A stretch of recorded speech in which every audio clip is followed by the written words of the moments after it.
Hey guys! Welcome to Katon Gidagmay, Ali Tambay.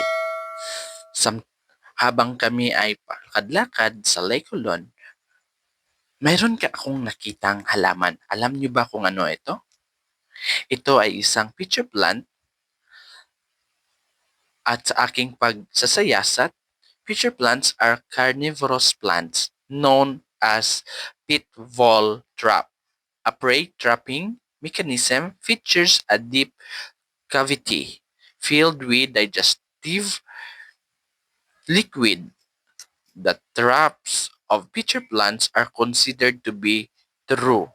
Pitcher plants are formed by specialized leaves. Ito yung pitcher plant pala ay isang carnivorous plant na natagpuan ko rin ito sa aming daanan papunta ng Lake Hulon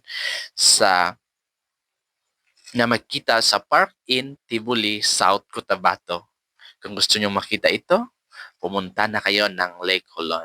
Ang species pala ng plant na ito ay Nephethesis higaonon. Kayo, anong pitcher plant na nakita nyo? Pwede nyo bang ito ilagay sa comment section?